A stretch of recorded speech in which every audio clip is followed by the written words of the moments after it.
A'udzubillahi minasyaitonirrajim. Bismillahirrahmanirrahim. Assalamualaikum warahmatullahi wabarakatuh. Alhamdulillah hamdan katsiran thayyiban mubarakan fihi kama yuhibbu rabbuna wa yarda. Asyhadu an la ilaha illallah wahdahu la syarika lah wa asyhadu anna Muhammadan abduhu wa rasuluh. Amma ba'du, fa inna ahsanal kalam kalamullah wa khairal huda Muhammadin sallallahu alaihi wasallam wa syarrul umuri muhdatsatuha wa kullu muhdatsatin bid'ah wa kullu bid'atin dhalalah wa kullu dhalalatin finnar. Ma'asyiral muslimin wa muslimat, teman-teman yang semoga Allah selalu berikan keberkahan dunia dan akhirat. Alhamdulillah kita diberikan kemudahan kembali oleh Allah untuk bisa melanjutkan kajian kita berkait tentang jaga stamina, bro. Ya, tadi sempat dibahaskan beberapa bahasan tentang bagaimana menjaga stamina iman kita. Karena hari-hari ke depan ini bukan makin ringan tapi makin berat. Ya, pelajaran-pelajaran dalam bentuk pendidikan mental di masa lalu ini dengan harapan kita menjadi orang yang makin kuat lah menghadapi kenyataan. Karena hidup ini perpindahan dari satu masalah ke masalah yang lain. Mudah-mudahan kita punya jam terbang nih. Ya, karena gini, sering kan dengar salah satu ayat yang di pojokan Al-Baqarah itu, wa may yattaqillah yaj'al lahu makhrajan wa yarzuqhu min haitsu la yahtasib wa may yatawakkal 'ala Allah fa huwa hasbuh. Orang yang sering diuji oleh Allah dengan ujian, dan ketika dia tahu bahwa ujian Allah itu bukan lambang kebencian Tuhan kepada makhluk yang bernama manusia, namun pendewasaan diri untuk orang tahu bahwa la yukallifullahu nafsan illa wus'aha. Allah nggak mungkin uji manusia di luar batas kemampuannya. Makanya di ayat itu mengatakan, wa may yattaqillah, orang yang selalu bertakwa kepada Allah, yaj'al lahu makhrajan, selalu pula Allah berikan solusi. Ya. Wa yarzuqhu min haitsu la yahtasib, bahkan nggak tanggung-tanggung ada rezeki dari tempat yang dia nggak duga. Hanya Allah yang maha tahu rezeki tersebut. Nah, baru kenikmatan orang tersebut merasakan solusi dan rezeki dari tempat yang tadi duga-duga ini membuat dia bertawakal pada Allah. Artinya dia nggak bisa pilih takdir, nggak bisa pilih ujian. Cuma dia berhusnuzon kalau Allah tuh uji dia karena dia mampu gitu loh. Ya, makanya ulama sering bilang orang yang yakin itu sudah setengah dari keberhasilan, walaupun tetap dikembalikan ke Allah. Iya. Nah, akan dikaitkan bahasan kita ini tentang tambahan stamina tersebut setelah yang ketiga kita bahas tadi tentang mentadaburi kisah para nabi dan rasul atau mungkin orang-orang soleh yang pernah ada. Karena utilkal ayyamu nudawiluha bainan nas, hidup ini cuma perputaran lah. Ada kemiripan dengan yang pernah ada gitu loh. Apalagi ada istilah kaca nggak kebuang lanjaran kan. Kadang ujian kita ini dengan ujian orang tua kita hampir kurang lebih lah. Cuma beda waktu ya, dan keadaan saja. Yang keempat, salah satu cara lain kita untuk menjaga stamina iman kita, setelah kita punya alasan karena tahu dan menyukai ibadah, itu ada yang namanya doa. Doa ini harus. Kenapa? Karena Nabi mengatakan, Allah pernah berfirman dalam hadis qudsi itu, man lam yas'alillah yaqdab alaih. Orang yang enggak pernah berdoa sama Allah, Allah marah. Man lam yas'alillah yaqdab alaih. Orang yang enggak pernah berdoa minta sama Allah, Allah marah. Allah marah. Makanya harus meminta, iya. Karena orang kalau nggak minta itu kayak menghilangkan nama Allah As-Somad, tempat bergantungnya manusia, seluruh makhluk. Sama seperti Allah menjawab cibiran iblis kepada Adam yang dikatakan sempurna, tapi nggak sempurna karena melanggar larangan, mendekati buah khuldi atau mengkonsumsinya, gitu kan? Kata iblis, inikah bukti sebuah kesempurnaan yang kau janjikan? Kata Allah, wahai iblis, andai Adam tidak berbuat salah, hilanglah namaku Al-Ghafur. Dan dengan Adam berbuat salah, turunlah syariat istighfar. Maksudnya, ini menandakan kullu bani Adam khata. Disarahkan oleh riwayat diskusi yang mengatakan, idlam tudnibu la dhahaballahu bikum. Kata Allah dalam hadis yang lain, andai kalian tidak ada yang berbuat dosa, idlam tudnimu, andai kalian nggak berbuat dzambun dosa, la dhahaballahu bikum, Allah pasti musnahkan kalian semua. Maksudnya apa, Ustaz? Iya, manusia pasti bikin dosa. Nggak ada orang yang nggak berdosa. Wa kullu bani Adam khata. Cuma Allah suka aja orang yang berdosa bertobat. Apalagi tobatan nasuha. Buat orang yang berbuat dosa karena ketidaktahuan. Innama taubatu 'ala Allah lilladzina ya'maluna su'a bijahalah summa yatubuna min qarib. Taubat itu adalah orang yang berbuat dosa karena kebodohan dan dia mohon ampun sama Allah, summa yatubuna min qarib. Dari dekat dia minta ampun sama Allah, gitulah. Ya, ini menandakan bahwa manusia pasti berbuat dosa lah, nggak ada yang nggak berbuat dosa. Cuma jangan menikmati dosa, karena dosa itu mahaka fi nafsik wa karihta ayatulihi alinas. Yang namanya dosa itu kamu tuh nggak nyaman di dada kamu pasti. Itu dosa. Wa karihta ayatulihi alinas, dan benci orang lain tahu. Sehingga itu mensupport diri kamu untuk minta ampun sama Allah, bahkan menangisi dosa. Wabki ala khati'atik, tangisi dosamu di masa lalu.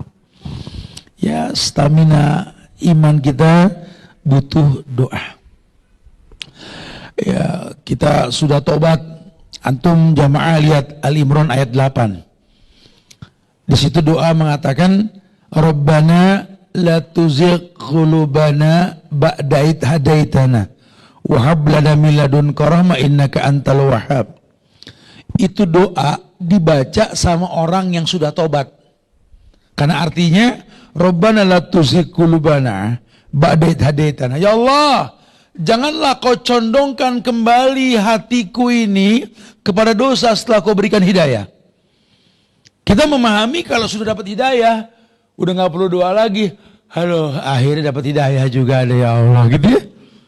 Tapi ada doa mengatakan Rabbana la tuzigh qulubana, pakai bahasa Rabbana, Robba ya rubu, yang mencipta dengan proses. Duhai Tuhan kami yang menciptakan kami dengan proses. Kami dilahirkan di keluarga yang nggak ngerti agama, di lingkungan yang jauh dari agama, semua jauh dari agama. Sekarang kau datangkan kami hidayah. Kami kumpul di Masjid Ibadur Rahman bersama Al-Khalid Project untuk belajar bareng. Bahagia kami, ya Allah. Jangan menganggap bahwa kita nggak berbuat dosa lagi. Mintalah kepada Allah, la tuzigh qulubana ba'da idh hadaitana. Jangan lagi kau condongkan hati ini kepada kemaksiatan setelah kau berikan hidayah kepada kami. Wahab lana min ladunka rahmah, dan tolong ya Allah karuniakanlah kepada kami ini rahmat-Mu. Ya, karena kita butuh rahmat Allah. Sholat jadi gampang, sedekah gampang, silaturahmi gampang. Itu rahmat Allah. Karena tidak semua orang dimudahkan untuk itu. Bahkan ulama sepakat mengatakan kita masuk surga pun karena rahmat Allah. Ya, kalau Allah nggak kasih rahmat, orang selangkah lagi masuk surga bisa masuk neraka. Kalau Allah nggak kasih rahmat, selangkah lagi dia masuk neraka. Allah berikan rahmat, dia dapat hidayah. Mungkin nggak? Mungkin. Makanya kita nggak boleh jadi hakim buat agama orang lain. Ya, gini kayak kita ngelihat di Los Angeles itu ya, terjadi kebakaran. Kita kalau orang bijak ngeliat kayak gitu, ya Allah mudah-mudahan jadi hidayah buat mereka ya. bahwa Allah tuh ada dimanapun mereka ada. Ketika mereka menghilangkan Tuhan, Allah pengen mereka tahu Tuhan itu ada, gitu loh. Jangan terus ngeliat gitu, ampun, bukan gitu. Jadi orang yang bijak lah ya, karena kita nggak tahu hidayah itu kan urusan Allah gitu ya. Ini kan kadang-kadang kita rasis banget ya. Kalau udah orang kafir pengennya diazab misalkan, oh udah Yahudi nggak boleh masuk Islam, salah. Ya, mereka itu pernah dilahirkan dan seluruh suku bangsa ya di dunia ini lahir dalam kondisi Islam. Makanya Nabi aja menikahi Maryam Kipti Yahudi dengan harapan apa? Ya masuk Islam gitu loh. Orang Islam kan bijak sekali. Agamanya ini rahmatan lil alamin, enggak rasis banget, enggak sukuisme gitu loh. Agamanya ini rahmatan lil alamin. Pokoknya kita orang Islam, dimanapun bumi kita pijak, langit kita junjung tinggi. Kita ini orang Islam, dimanapun kita tinggal, berikan kebaikan. Agama ini mewarnai, bukan merubah. Agama ini mewarnai. Ya, agama ini mewarnai. Ya, yuzhirahu ala dini kulli. Nah, ini yang mesti kita pahami dengan betul lah ya. Doa yang keempat. Yang kelima, ya untuk menjaga stamina iman kita disuruh selalu berzikir mengingat Allah. Bahkan ada satu contoh. Ini contohnya selalu yang berat-berat kalau di Quran supaya kita tahu masalah kita tuh ringan, nggak seberat contoh tersebut. Surat Al-Anfal ayat 45. Al-Anfal ayat 45 Allah berfirman, asal iman kata Allah gini, ya ayyuhalladzina amanu, orang yang beriman, idza laqitum fi'atan fasbutu wadhkurullaha katsiran la'alakum tuflihun. Allah jadikan contoh gini, orang beriman yang diperintahkan perang di zaman Nabi. Kata Allah, hai orang yang beriman, idza laqitum fi'atan, kalau kamu bertemu dengan musuh. Ya, ini susah kita bayanginnya nih, kecuali kita pernah di posisi seperti ini. Ikut perang atau mungkin kita pernah fight dengan musuh kita. Kalau sudah begitu udah nggak bisa mundur. Ya, kenapa musuh depan kita? Mundur pecundang nih. Ya, nggak ada kebaikannya sudah. Oke lah ya. Allah mengatakan, kalau kamu bertemu dengan musuh, di mana maju kena mundur kena, sudah nggak ada kata mundur, maju. Fasbutu, Allah perintahkan berteguh hatilah kamu. Ya, oke lah kita praktekkan dalam dunia bisnis misalkan gitu ya. Kalau sudah mulai, jangan mundur, jalan terus bro. Nggak usah khawatir. Ini resiko, halas. Antum kalau mau mikir sebelum bergerak, udah bergerak jalan terus. Qul rabbiyallah summa istaqim, katakan Tuhanku Allah istiqamah. Makanya penting berilmu sebelum beramal dan berkata ya. Jangan ketika action nanti kita baru mikir. Ya berilmulah sebelum ada action gitu loh. Fasbutu, coba mantepin hati kamu kata Allah. Wadhkurullah. Kalau sudah mantap ingat Allah. Kayak orang menikah, udah mengambil keputusan untuk menikah. Ya ini mungkin nikah mah lebih dari perang, emang gitu ya. Kalau perang kita masih kurang lebih lah. Kalau nikah mau gimana gitu loh. Karena kan misakon golizo ikatannya sama Allah. Ini ke depan kayak gimana? Udah bismillah jalan terus. Rezeki nggak ketuker. Yang penting tugasnya jelas. Yang laki berangkat pagi pulang sore, jangan betah di rumah. Yang perempuan perintahin betah di rumah gitu loh. Masing-masing punya job. Man amila solihan min dzakarin au unsa, yang penting keduanya mukmin. Falanu yanu hayatan thayyibah, kami janjikan kehidupan yang baik. Udah nggak usah khawatir, Allah perintahkan begitu. Suruh mantap, iya. Caranya bagaimana? Zikir sama Allah. Karena nggak ada yang nggak mungkin. Ya Allah Ustaz, capek banget, lelah, harus megang sendiri semua. Tadi ada ibu tanya di Jakarta pagi tadi. Kebayang Tat, mau Ramadan Ustaz, kami ini ibu-ibu pengen juga zikir, baca Quran, pengen ibadah. Tapi kan mesti masak buat sahur, buat buka. Mana suami bawelnya, ya Allah Ustaz, kita nggak bisa ibadah. Ibu itu ibadah. Yang dia paham tuh ibadah cuma ngebet Quran doang gitu loh. Sama sholat. Kan banyak ibadah, banyak. Makanya berilmulah sebelum beribadah. Ya Allah Ustaz, kami nggak kebagian Lailatul Qadar deh Ustaz. Karena laki-laki itikaf, kita perempuan kan nggak itikaf. Duh, kayaknya agama kok nggak adil banget. Ya Allah Bu, itikaf sunnah. Menjaga rumah tangga, merawat anak, suami memfasilitasi wajib. Ibu kerjain yang wajib, pahala sunnah dapat, pahala wajib dapat. Ini yang kadang-kadang kita nggak berilmu berat. Akhirnya nggak merasakan kenikmatan karena ilmu nggak dikedepankan. Yang keenam, ya, untuk menjaga stamina iman kita diperintahkan berdakwah. Dan dakwah itu nggak harus keluar. Karena agama yang kita pelajari ini peruntukannya lebih kepada ku anfusakum wa ahlikum. Kamu dakwahin diri kamu, keluarga kamu, baru yang lain. Ya, nggak usah disibukin sama yang lain. Agama ini nggak untuk orang lain, untuk kamu. Karena Allah mengatakan ku anfusakum wa ahlikum. Jaga dirimu dan keluargamu. Kalau yang lain itu simah, bekas ibadah. Asli nafsak yasluh lakan nas. Kritisi dirimu, orang lain terkritisi. Asli nafsak yasluh lakan nas. Kritisi dirimu, orang lain terkritisi. Agama begitu.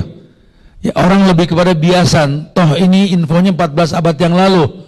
Rapikan dirimu, orang lain akan terapikan. Kenapa? Kamu akan bertemu dengan makhluk yang bernama manusia, dan rata-rata mereka lebih suka melihat ketimbang mendengar.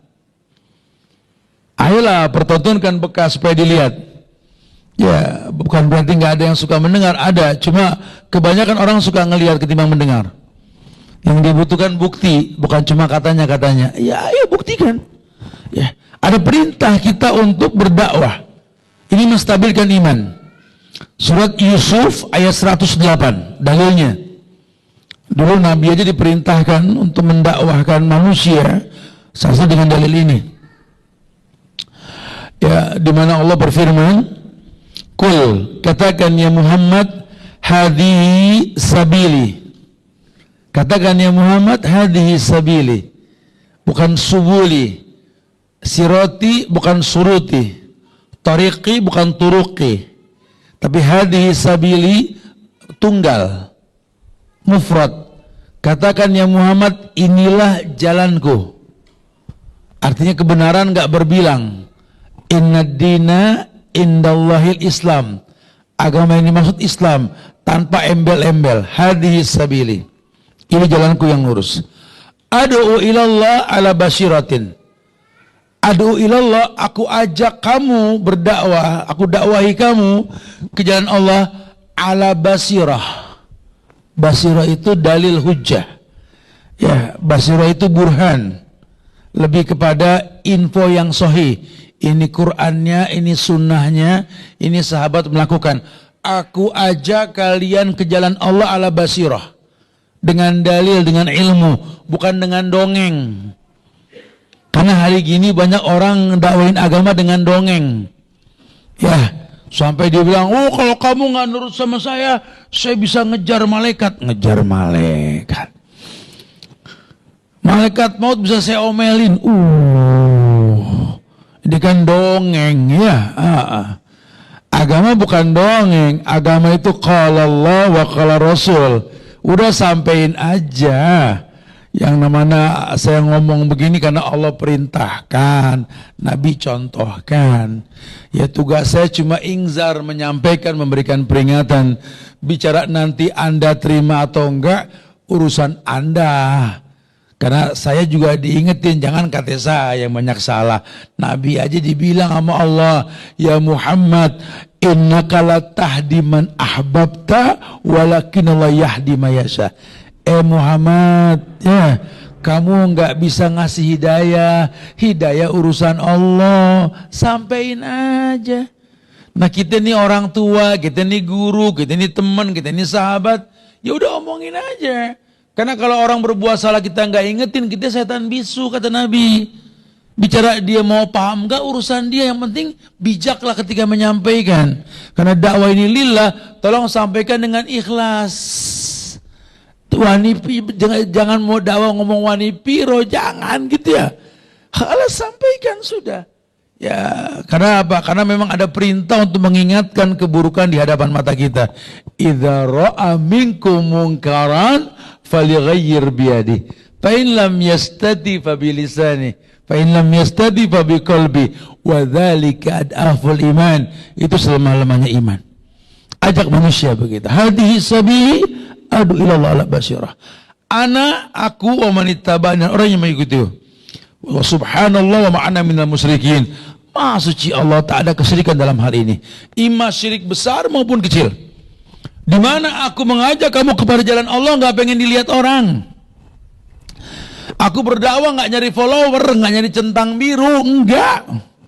Ya, khalas. Ya, sampaikan agama seperti yang memang diperintahkan sudah. Makin ikhlas, makin gampang orang nerima. Karena memang hidayah urusan Allah. Tapi kalau makin nggak ikhlas, makin sulit. Makin sulit. Atau mungkin jadi istidraj. Karena nanti ada orang yang berdakwah dengan maksiat. Pengikutnya banyak. Istidraj. Ya, malah hari gini kita bisa ngelihat orang yang dakwanya real ikhlas. Ya, para masyayikh dari Mekah, Madinah ya. Itu nyaris yang nonton ceramah mereka nggak sebanyak yang nonton orang stand up komedi gitu loh. Atau yang lucu-lucu nggak ada manfaatnya gitu. Ya, karena ya pada akhirnya memang begitulah kenyataan, nggak gampang orang menerima kebaikan gitu ya. Wallahu a'lam bishawab. Taib. Kemudian di surat Al-Kahfi, yang ketujuh dulu, ketujuh. Tadi kan sudah ke-6 ya. Kita disuruh menstabilkan iman kita ini, stamina iman kita dengan berdakwah diri dan keluarga dulu lah. Udahlah, kita jangan disibukkan sama luar lah. Karena kita butuh doa anak yang soleh, anak-anak kita kan. Dan jariah yang paling gampang kita kembangkan itu melalui anak. Ya, makanya kita nih orang tua bertemanlah dengan anak. Ya, jangan sampai kita nggak berteman sama anak kita. Ya, kita sama teman bisa akrab, orang baru kenal. Sama anak kita malah nggak akrab. Kenapa? Coba introspeksi diri. Apa yang membuat kita malah sama keluarga nggak dekat, sama orang lain dekat gitu ya. Tayyib. Kemudian yang ketujuh, ya ini penting nih, stabilisasi iman yang ketujuh ini, kita butuh teman yang baik. Teman yang baik. Kalau Imam Syafi'i menerjemahkan teman yang baik ini guru. Lebih dalam lagi ya ibu, ya orang tua. Karena di Quran di Al-Isra itu dikatakan wasahibhuma fid dunya ma'rufa. Jadikan kedua orang tuamu sahib ma'ruf yang terang-terangan, transparan. Ya, kita selalu berteman sama orang tua. Ya, secara umum Nabi mengatakan al-mar'u ala dini khalili. Orang tergantung agama teman. Teman menurut Imam Syafi'i dalam 6 syarat orang menuntut ilmu itu di yang kelima, sohbatul ustad, berteman dengan guru. Saya pernah sampaikan 6 syarat menuntut ilmu. 6 syarat itu yang pertama, kata Imam Syafi'i, zaka, yang cerdas. Orang kalau mau belajar yang cerdas. Cerdas bukan pinter. Ya, cerdas itu memang apa ya, mengerti apa yang dilakukan. Saya datang buat kajian pagi ini hingga sore nanti buat apa? Karena innamal a'malu binniyat, semua tergantung niat, gitu ya. Nah, kalau niatnya memang nuntut ilmu, sahalallahu lahu bi tariqan ilal jannah. Allah bakal gampangkan jalan ke surga. Ya, kalau memang niatnya betul nuntut ilmu. Tapi kalau niatnya bukan nuntut ilmu, ya orang akan dapat seperti apa yang dia niatkan. Gitu ya, Masya Allah. Imam Syafi'i bilang zaka yang cerdas, khirsun, punya kemauan yang kuat untuk menjadi lebih baik ketimbang sebelumnya. Karena hukum asal manusia punya akal. Ketika dia fungsikan akalnya, dia pengen yang akan datang lebih baik ketimbang hari kemarin. Kenapa? Karena Islam juga mengatakan, di mana Nabi pernah bersabda, orang tergantung akhir bukan awal. Untungnya kita ini nggak dilihat dulunya kita, dilihat akan datangnya kita. Disitulah nikmatnya agama ini, dengan ilmu kita tahu yang buruk ditinggalkan, yang bagus diperbanyak. Dan gak usah khawatir, Mungkin masa kita nggak sama, panjang pendek berbuat baik. Cuma kan ending yang penting. Al-amal bi khawatimiha, amal tergantung akhir bukan awal. Ya, ayo dong belajar supaya akhirnya baik gitu. Ya, al-mar'u ala dini khalili. Cari teman yang baik. Kata Imam Syafi'i yang ketiga, ijtihadun, kesungguhan untuk melakukan setiap ritual yang diperintahkan. Kenapa? Karena tanpa kesungguhan Allah nggak menjanjikan hidayah. Kata Allah, walladzina jahadu fina lanahdiyanahum subulana. Orang yang bersungguh-sungguh di jalan kami kan kuberikan hidayah. Berarti hidayah datang dengan kesungguhan. Ini yang kita pelajari nih. Karena nggak bisa kita sungguh-sungguh menjaga stamina iman kita tanpa kebaikan ibadah yang kita bahas tadi yang 5 di awal itulah. Ayo dong juhdu. Baru yang keempat kata Imam Syafi'i, nggak mungkin ilmu kamu dapat tanpa bulgoh, permodalan. Jangan urusan dunia nggak hitung-hitungan, belanja nggak hitung-hitungan, ya banyak hal yang nggak hitung-hitungan. Tapi kalau ngomong agama hitung-hitungan, hari ini kan begitu kenyataannya. Oh, komentator netizen ini kalau udah yang namanya kajian bayar, innalillah. Kajian bayar gitu loh. Lu nonton konser bayar nggak ada yang bawel gitu loh. Sementara orang kajian ini kan nyewa tempat mungkin ya. Oh, kalau di Ana sih nggak bayar, ada donatur. Betul, subhanallah. Kadang-kadang nafsu ini gitu loh. Yang kiraan yang gratis nggak ada yang nongol. Ya, hari gini gitu loh. Saat bikin mahatat pesantren yang berkualitas buat anak-anak kami, tapi yang murah gitu kan. Ya tetap ada kosnya. Ustadz punya usaha untuk nyari donatur buat mengurangi pengeluaran nanti ya ketika orang membutuhkan sesuatu. Tapi tetap kata Imam Syafi'i bulghah. Sahabat-sahabat Nabi ketika Nabi wafat, banyak yang beli kuda-kuda yang terbaik, kuda-kuda khailil musawwamah. Kenapa? Untuk mengejar sahabat yang bawa 2-3 hadis hijrah ke negeri orang. Jadi ketika Nabi wafat, sahabat mencar. Ya, diutus sama Abu Bakar kemari, sama Umar kemari, ada yang mengejar pakai kuda yang terbaik. Kenapa? Karena nggak bisa pakai kuda yang ecek-ecek buat ngejar orang. Subhanallah. Lihatlah Ibnu Hajar al-Asqalani. Antum melihat sejarah beliau. Pencipta kitab Bulughul Maram, sarahnya itu Subulus Salam itu ya, orang Syafi'iyah. Beliau pakai kereta kuda yang termahal, yang raja aja ngiring lihatnya. Bingung orang. Inikah kesombongan? Lah, bukan sombong. Sombong itu batrul haq wa ghumtun nas.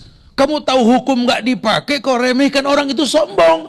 Kalau kendaraan, sepatu, baju, rumah bukan sombong. Selama kau miliki bukan dengan riba, bukan dengan dosa, males.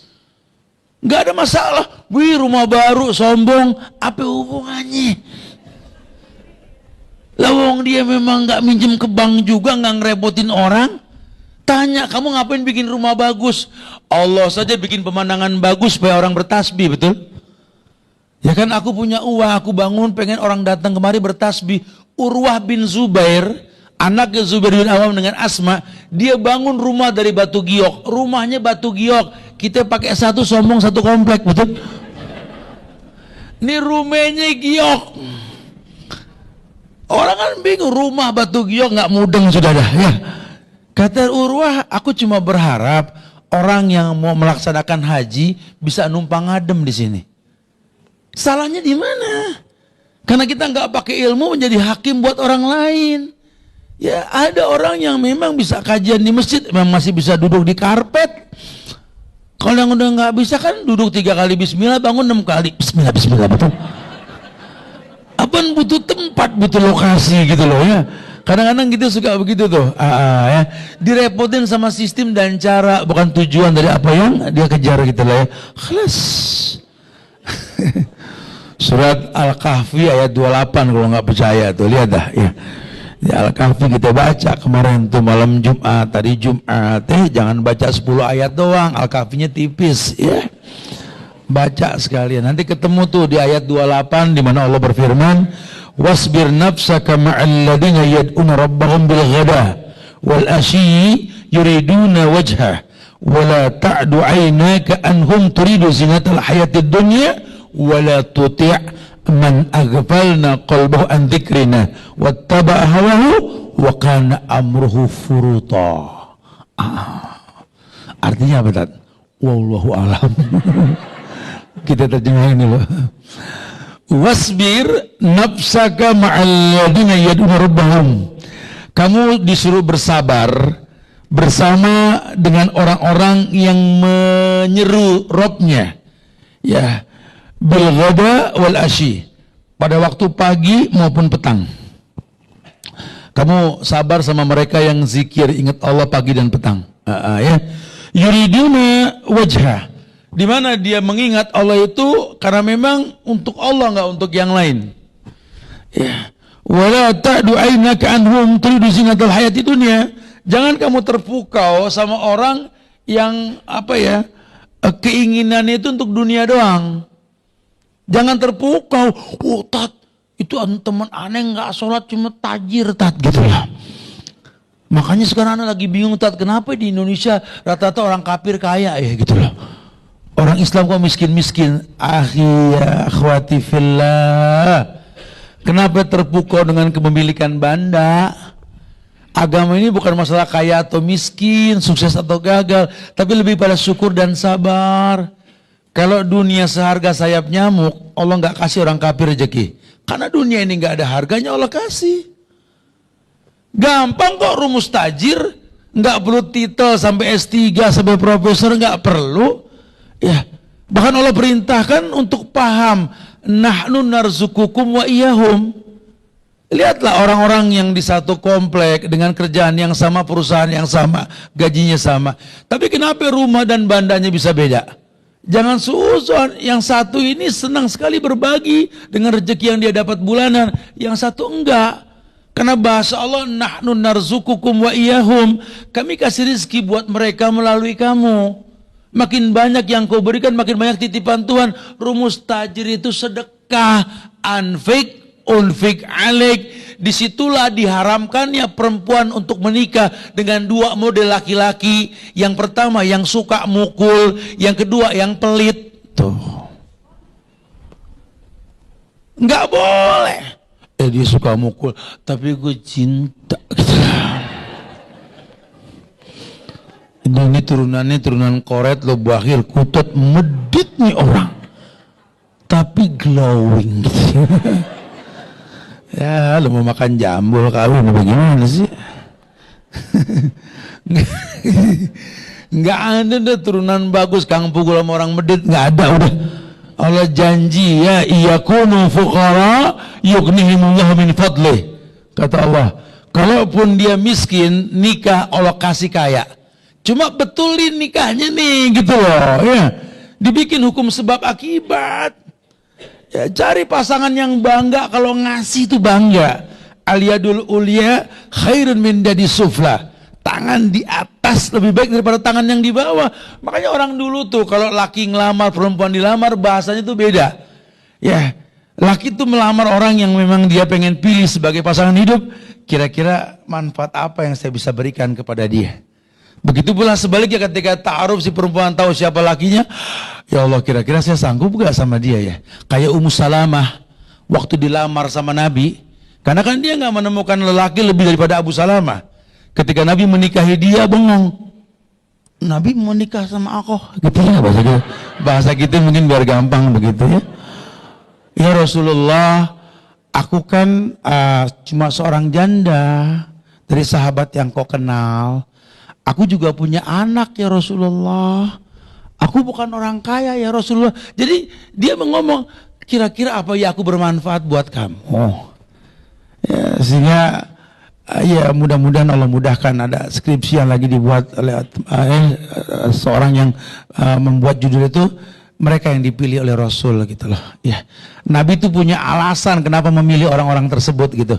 Ya karena nanti doa kita dengan sebab. Gimana kita mau berdoa kalau nggak punya sebab? Ya, mintalah sesuatu yang kita butuhkan, bukan yang kita inginkan. Dan bukti kebutuhan yang kita pinta itu karena kita punya sebab. Contoh di awal tadi saya bahas, kita berdoa Robbi habli minas sholihin. Ya bikin sebabnya, emang kamu juga laki yang soleh, bini soleha. Nikah dengan cara yang soleh, minta anak yang soleh, cocok. Ya, sahabat-sahabat Nabi itu di dalam kitab saya lupa, Thariqus Subul Tarbiyatil Aulad li Ashabin Nabi, itu ada satu buku yang dibahas tentang bagaimana para sahabat mendidik keluarganya. Ditanyakan, sejak kapan kalian mendidik anak-anak kalian wahai sahabat-sahabat Nabi? Mereka mengatakan, sebelum kami menikah kami sudah mendidik anak-anak kami bagaimana menjadikan kami ayah yang baik dan dia istri yang baik sebelum menikah. Jadi ada mukadimah. Ya kalau keduanya baik mintanya enak. Ini kadang-kadang kita nggak mikirin tentang siapa kita, yang kita minta terbaik. Ya kalau timbang minta mah boleh aja. Ya kayak saya pernah bilang apa? Orang berdoa supaya anaknya lulus ujian dengan nilai yang bagus, tapi nggak disuruh belajar. Ini kan ngajarin Tuhan berbuat zolim. Belajar kagak, pinter kagak, dimintain ya Allah mudahin dia untuk jawab. Kan nggak mungkin gitu loh. Ada hukum sebab akibat, ya bikinlah sebab yang baik, mintalah akibat yang baik sama Allah. Karena Allah baik cuma nerima yang baik. Wasbir nafsaka ma'al ladzina yad'una rabbahum bil ghada wal ashi. Kamu sabar bersama orang yang mengingat Allah pada pagi dan petang. Yuriduna wajhah, di mana diminta kepada Allah yang terbaik. Ya, wala ta'du ainaka anhum turidu zinatal hayati dunya. Jangan kamu berharap, berpaling ya kepada mereka yang mengharapkan perhiasan dunia, ya. Dan janganlah kamu wala tuti man aghfalna qalban dzikrina. Jangan kamu mengikuti orang yang hatinya telah telalaikan untuk mengingat kami, kata Allah. Wa kana amruhu furuta. Kalau pengen tahu orang lalai itu, lihat semua masalahnya acak adung, nggak ada yang selesai. Ya, kelihatannya punya rumah, ngayalnya glamping. Kelihatannya punya rumah, senengnya jalan-jalan. Kelihatannya punya rumah, demennya pindah-pindah hotel. Ngapain punya rumah gitu loh. Ya, kayak orang bingung, di dunia ini segalanya punya, cuma bingung mau ngapain. Udah kaya malah yang ada traveling. Padahal kalau dia kaya kan targetnya jihad. Bukankah bahasa agama dzirwatus sanami al jihadu fisabilillah. Puncaknya agama itu jihad. Dan jihad bi amwalikum wa bi anfusikum, dengan harta dan jiwa. Sekarang Anda sudah punya harta, lu ngapain buang-buang waktu? Mendingan mikirin jihad. Bangun masjid, bantu orang susah, sekolahin anak pinter dan lain-lain. Itu jihad. Ini nggak ngukur dunia aja, cuma menuhin pajangan depan kulkas, betul? Kenang-kenangan di gedong miring, betul? Kenang-kenangan di singa muntah. Kenang-kenangan. Bukan nggak boleh, boleh. Duit-duitnya nggak kita yang pusing. Cuman kan sayang aja waktu. Ya daripada kita warawiri nggak pugu ke negeri kafir, mendingan kita berpikir bagaimana memanfaatkan kemudahan yang Allah berikan. Karena Allah yang mengatakan, wabtagi fima atakallahu daral akhirah wala tansa nasibaka minad dunya. Pakai dengan yang Allah kasih ke kamu untuk urusan akhirat. Wala tansa nasibaka minad dunya. Tapi jangan lupain dunia. Dunia sekedar. Ya yuk persiapin diri kita untuk urusan akhirat. Lihat para sahabat 11 bulan buat ketemu 1 bulan Ramadan. Kalau kita kan beda. Ramadan buat 11 bulan ke depan gitu ya. Beda, betul, sudah beda.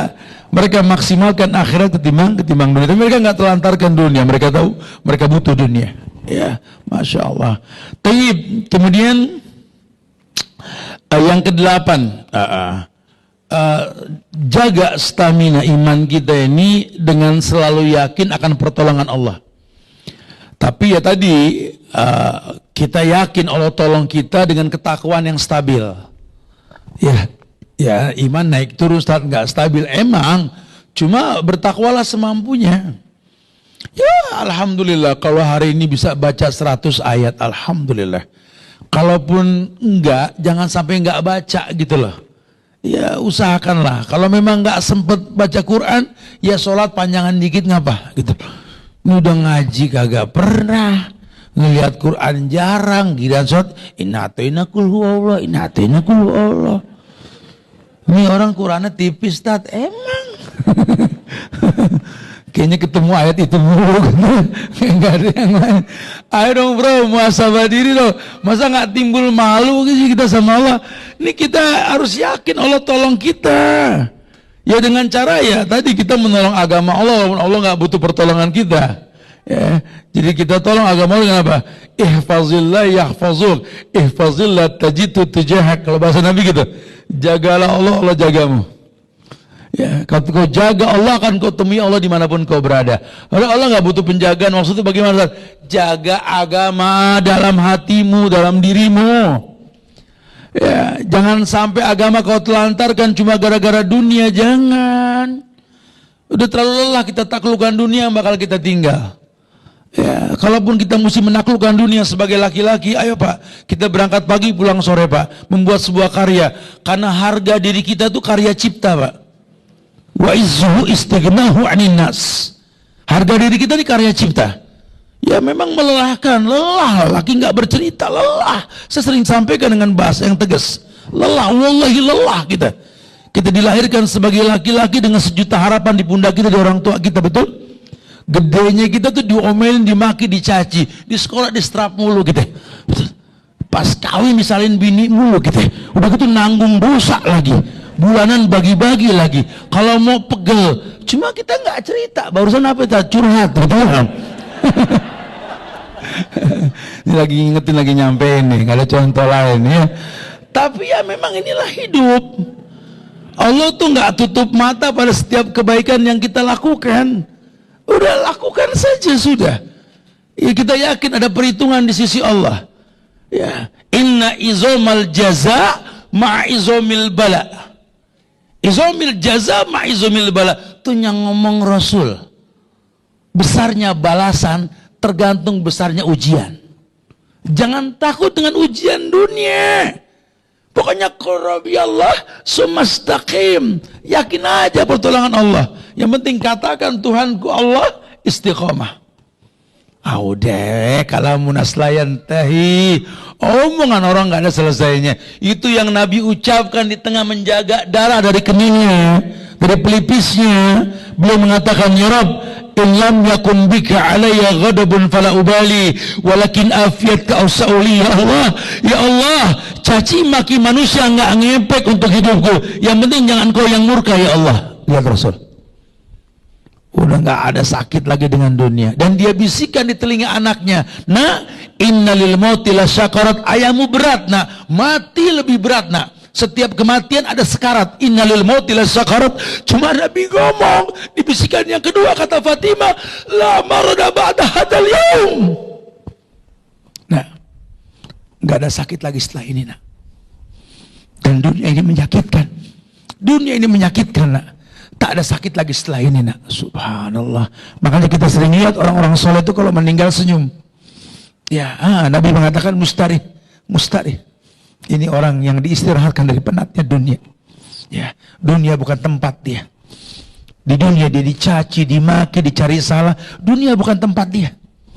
Tugas dia cuma beramal. Dia tahu ad-dunya mazra'atul akhirah. Dia tahu dunia ini tempat bercocok tanam untuk akhirat. Oh, masya Allah. Ya, makanya Nabi jelaskan tentang 5 nikmat. Ya, Nabi jelaskan tentang nikmat. Kata Nabi, ada beberapa nikmat yang kalau kita sikapi dengan iman.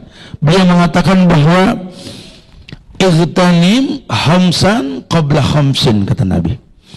Kamu jaga deh 5 nikmat sebelum datang yang 5, kata Nabi. Yang pertama, hayataka qabla mautik. Kamu kan ngalamin hidup, ya. Coba kamu manfaatin hidup kamu sebelum datang kematian. Karena kullu nafsin dha'iqatul maut, setiap yang hidup pasti mati. Sebelum datang kematian, tolong lu manfaatin. Karena nggak bisa beramal soleh tanpa kehidupan. Harus ada kehidupan. Hayataka qabla mautik, itu yang pertama. Yang kedua, wasihataka qabla saqamik. Kamu jaga sehat kamu sebelum datang sakit kamu.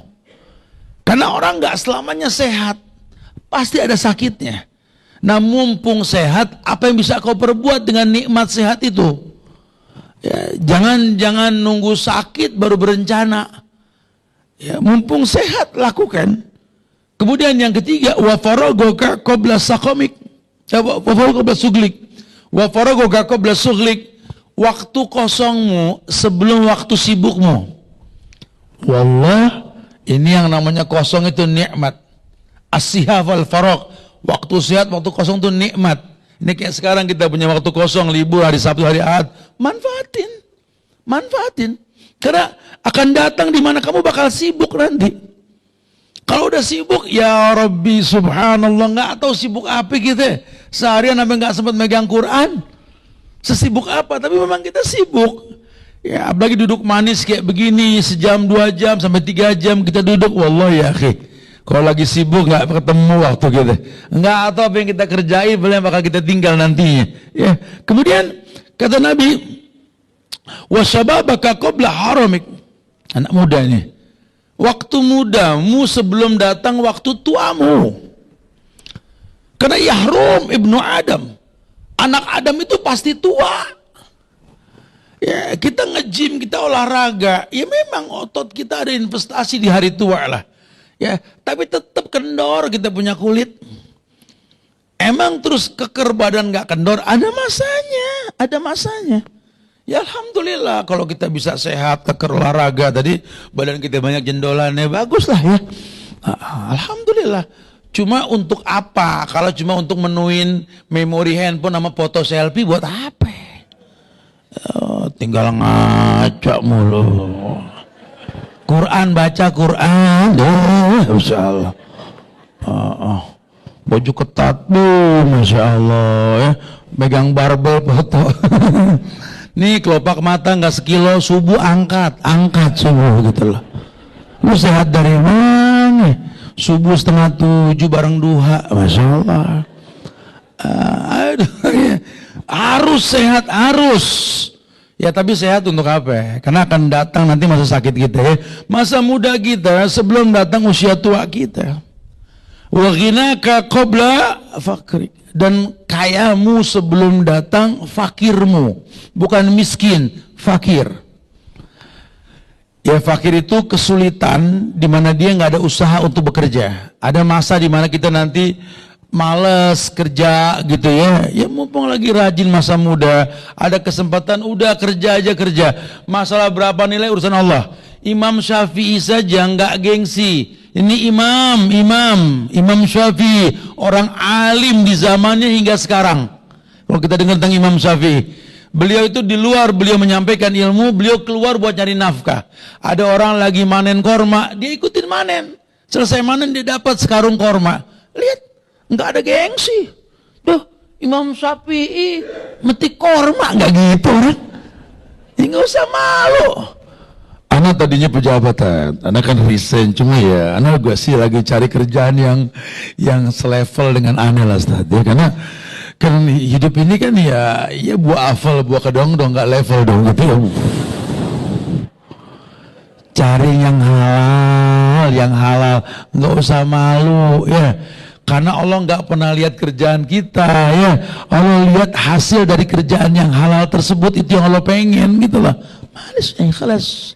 Apa aja ya, salut banget ya. Makanya saya pernah sampaikan di beberapa kajian. Kemarin saya ke markas Albani di Yordan itu, bingung juga ngelihat markas Albani kan gudangnya ulama, tapi nggak ada kajian pagi, kajian siang tuh nggak ada, adanya sore, maghrib, malam. Ya, saya tanya kenapa nih bisa begini nih. Di kita nih yang nggak ada ulama aja kajian sampai enak gitu ya. Habis subuh lain, duha lain, siang lain, habis johor asar, kadang bubar kerja maghrib, sampai yang ibu-ibu rajin kajian, sampai Masya Allah ya, dari pagi ibu udah muter kan, wah, sampai siang, apa ini udah mau bubar, hanya ketemu lagi, ada lagi gak? Ada antar habis johor, ada habis asar, temennya nyaut rumah kita mana ya, gitu. Kejauhan muternya nggak balik-balik. Kenapa bisa begitu di sana? Ya karena di sini ulama kerja. Oh, maksudnya gimana? Ulama ada yang nge-grab, ada yang bawa dagangan orang di pasar, ada yang jadi petani. Lihat, nggak ada kehinaan karena dunia ini sudah hina buat mereka. Tapi kelasnya mereka pada asar, duduk di majelis, dia panggil istrinya, dia panggil anak-anaknya duduk di majelis. Wah, kalau udah begitu beda sudah. Ya, Masya Allah. Wallah, dia talak dunia. Dia nggak butuh wujud pengakuan dunia, karena dia cuma butuh Allah. Masya Allah. Ya. Dan kalau kita baca Syiar Alam An-Nubal Imam Az-Zahabi, banyak sahabat-sahabat Nabi itu sampai orang nggak kenal ini sahabat Nabi, seperti orang yang miskin, gembel, ya, karena mereka talak dunia. Mereka nggak butuh dunia. Mereka tahu akhirat lebih utama. Walaupun jangan sampai ditelantarkan karena bahasa Allah tadi, wala tansa nasibaka minad dunya. Suruh jaga yang 5 sebelum datangnya yang 5. Rawahu Al-Baihaqi itu ya. Masya Allah. Ya, nah berkait dengan menjaga stamina yang ke-9, kita diperintahkan untuk sabar. Ini kalau udah sabar nggak bisa, kalau nggak ngomong iman nggak bisa. Karena memang perintah sabar buat orang yang beriman. Baik tadi di Quran perintah tentang ya ayyuhalladzina amanu isbiru wasabiru warabitu wattaqullaha la'allakum tuflihun. Ya, kita di surat Al-Imran ayat 200 tadi, ya. Kemudian juga di Quran juga tuh di surat Al-Baqarah 153, bab-bab sabar itu mukadimahnya hai orang yang beriman. Karena nggak bisa orang sabar tanpa iman. Ya, jangan sok-sok ngomong sabar, ngomong apa sabar kalau iman kita dipertanyakan. Stabilisasi iman itu penting banget buat bisa sabar. Ya ayyuhalladzina amanu ista'inu bis-sabri was-salah innallaha ma'as-sabirin. Karena Allah janji bersama orang yang sabar. Ya, dan tidak semua orang yang sabar tersebut, tidak semua orang yang sabar, ya, wallahi orang yang beriman, tidak semua orang yang sabar ini, tidak semua orang itu Allah bersama dia. Allah hanya bersama orang yang sabar, gitu loh maksudnya. Ya, kalau Allah sudah bersama orang yang sabar, dan nggak usah khawatir. Buat Allah nggak ada yang nggak mungkin, semuanya mungkin buat Allah. Ya, kemudian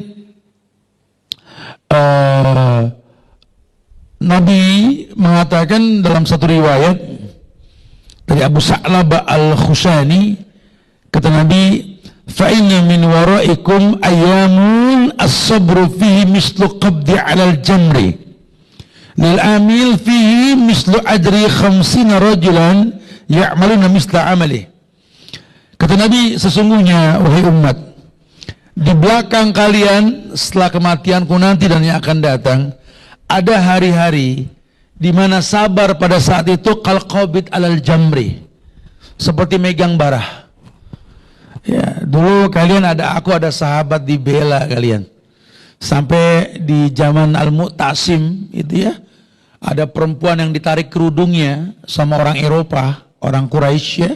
Al-Mu'tasimah itu menggempur Eropa cuma gara-gara denger itu.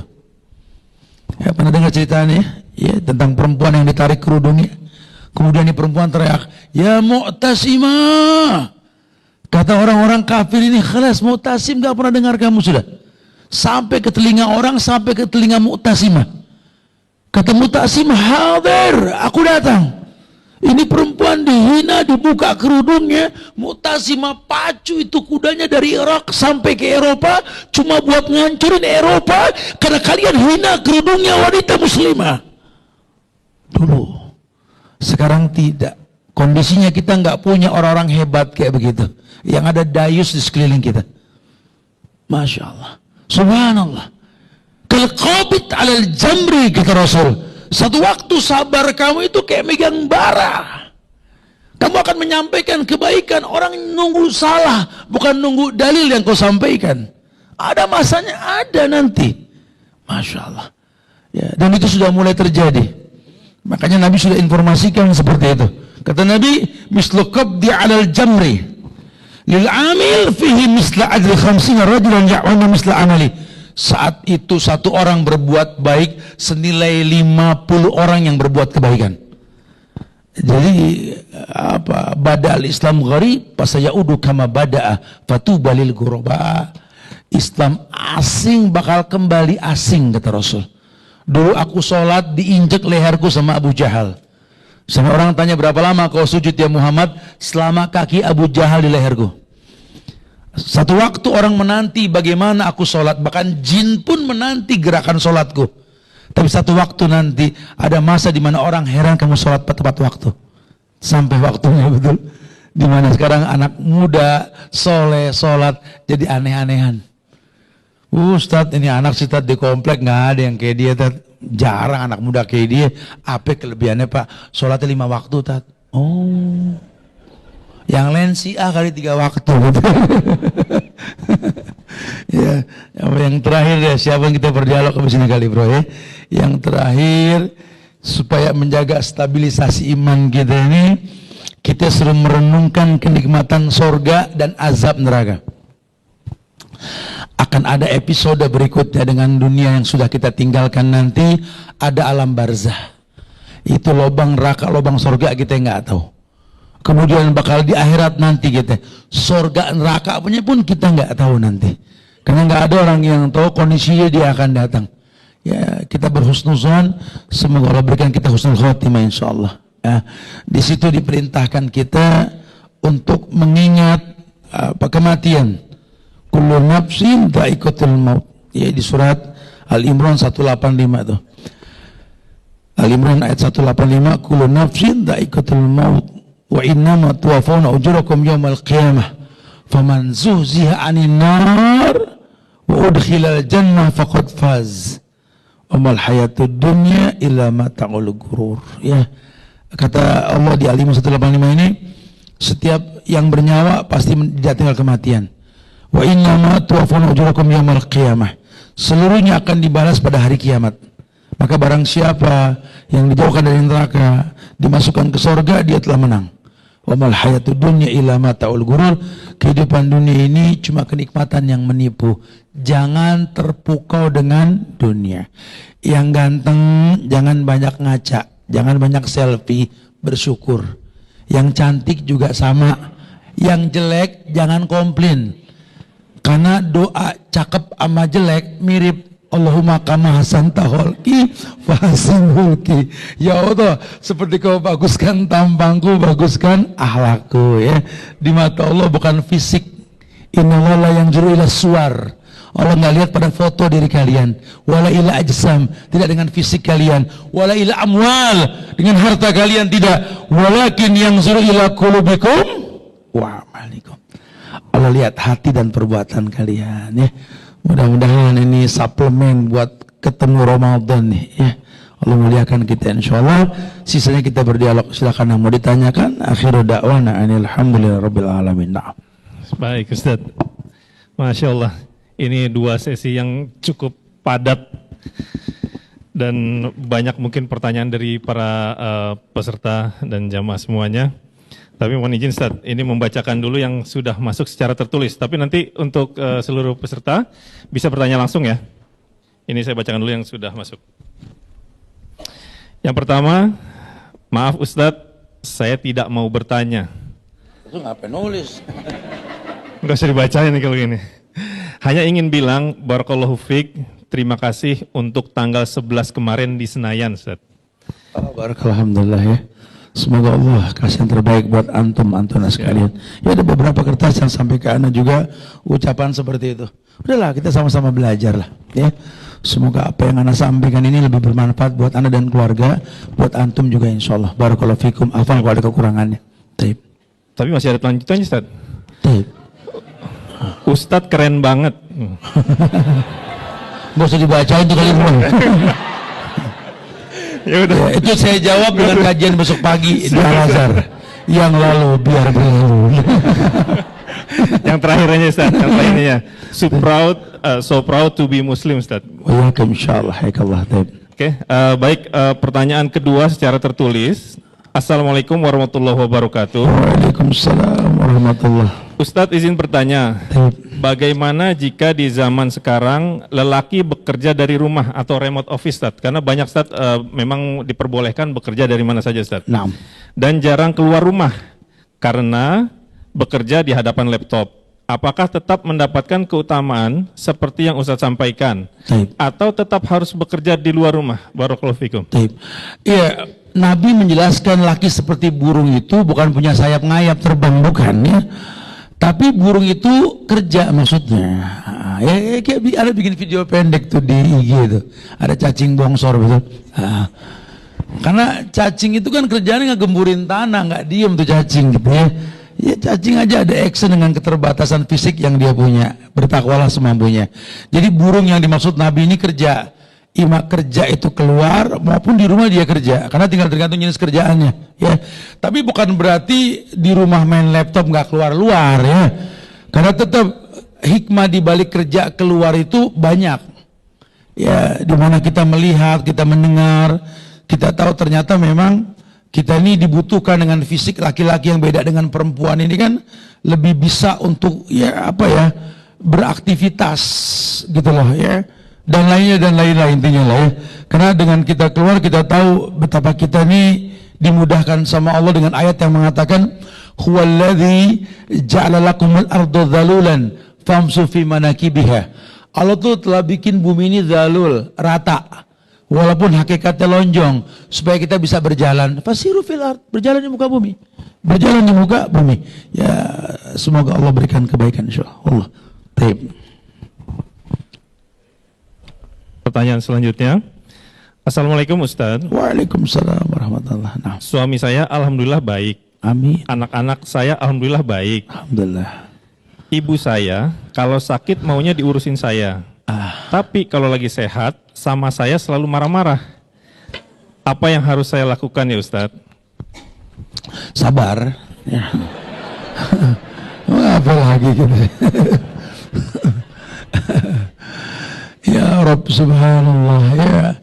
Udah kalau yang namanya orang tua udah kurang lebih deh. Ya saya cuma bisa mengemas kata kalau urusan orang tua itu ya orang tua tuh makin hari makin lemah bukan makin kuat. Puncaknya umur kan 40 betul. Umur 50 tuh kayak umur 30. 60 kayak 20. Orang tua kita 70 kayak umur 10 tahun. Lihat anak kita 10 tahun lihat. Carmuk sama kita. Suka nyalain kita. Ya kita kasih dibilang kurang. Lupa ngasih dibilang ngelupain. Betul? Khalas. Ya. Kalau kita cari sempurna. Ini orang makin gak sempurna. Makanya tugas kita ke orang tua kayak tugas murid ke guru. Haramnya kita menuntut ilmu untuk menjatuhkan guru kita. Paling nggak boleh itu mari bihil ulama, tapi mentahkik boleh. Sama dengan kita bekerja, menuntut kita sekolah belajar. Ketika kita sudah berilmu untuk menyiapkan maklum buat orang tua kita. Ya khalas. Perintahnya wasahibhuma fid dunya ma'rufa. Jangankan dia nyalain kita, ngajak kita berbuat kufur pun jangan patuhi. Tapi kata Allah, jadikan dia sahabat. Bertemanlah dengan orang tua dengan kekurangan yang dia miliki. Maka saya sampaikan kemarin kan di Connect juga kan, bukan saya berandai-andai. Saya cuma menjelaskan nggak boleh kita berandai-andai. Andai dia ibu kita, andai dia bapak kita, andai khalas. Wake up, bangkit, bangun. Kita nggak bisa berandai-andai. Dialah orang tua kita, dialah ayah kita, dialah ibu kita. Dengan sejuta kekurangan di hadapan mata kita. Cuma kan Allah ajak kita untuk bermanfaat buat dia, bukan mengambil manfaat. Ya, siapkan maklum, sudah siapkan maklum. Apalagi kamu punya suami yang baik, anak yang baik, cobalah berkoalisi untuk kebaikan orang tua. Suami, anak, mama minta maaf nih, pengen sedikit ekstra sama orang tua, diizinin nggak kira-kira? Karena orang tua ini makin hari makin cemburu.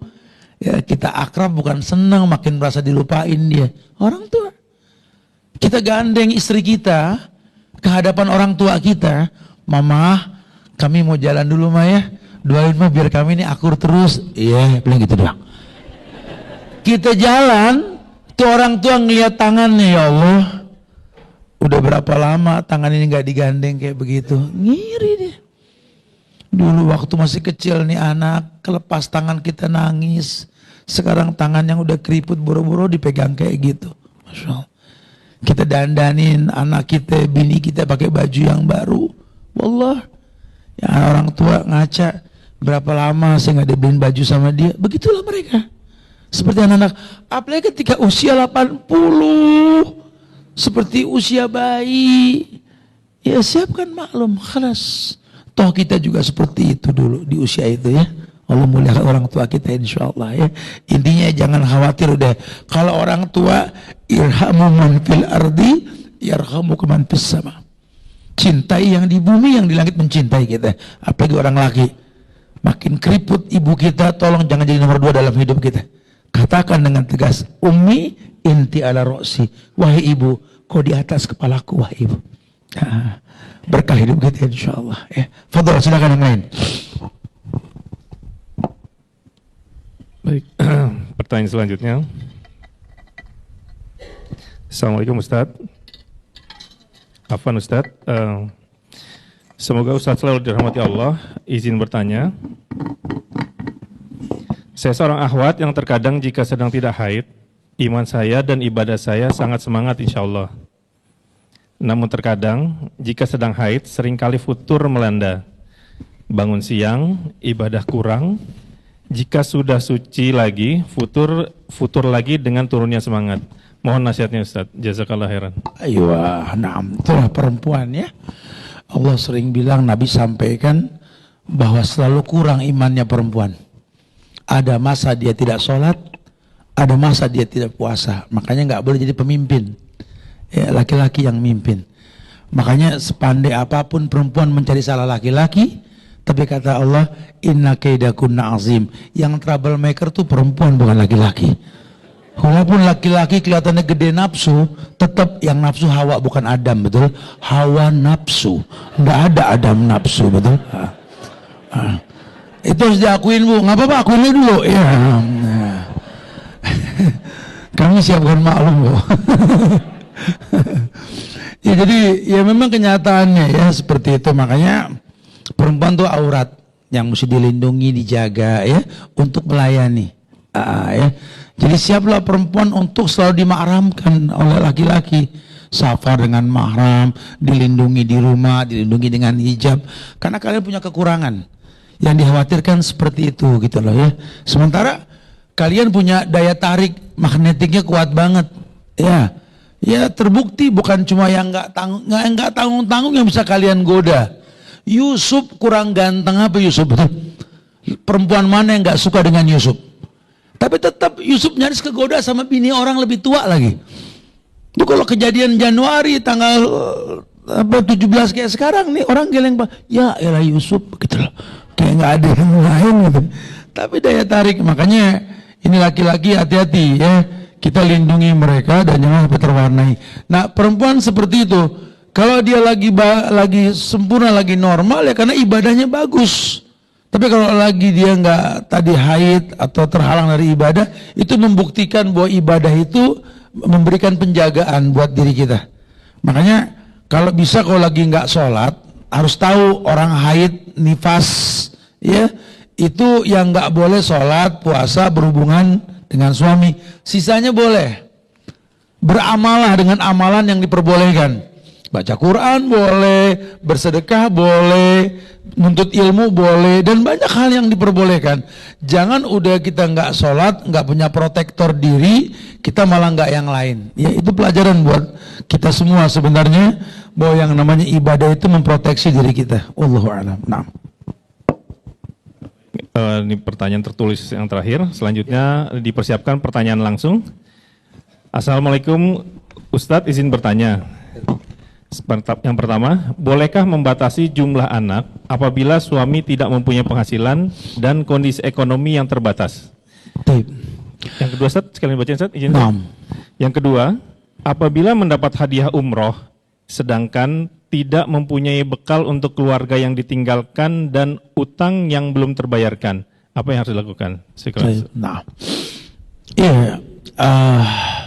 Kalau yang kedua yang namanya hadiah ya maka bertakwalah semampunya, tinggal dikondisikan aja sama yang ngasih hadiah atau mungkin kita yang dapat hadiah supaya kita bisa tidak menjadikan ibadah yang merusak ibadah. Kan umroh haji itu ibadah, nggak boleh mendatangkan kerusakan buat ibadah yang lain. Makanya al-hajjul bait man istata'a ilaihi sabila. Pergi haji itu buat yang mampu dalam artian nggak merusak ritual yang lain. Ya, diletakkan pada urutan yang terakhir haji itu dengan harapan yang lain sudah, baru yang terakhir gitu ya. Tadi apa yang pertama setelah suami apa? Sekali lagi coba. Pertama tadi. Jumlah anak saat kondisi Nah. ekonomi. Gini, nggak bisa langsung nih, harus dijelasin dulu. Karena Nabi mengatakan tujuan berumah tangga itu memperbanyak umat.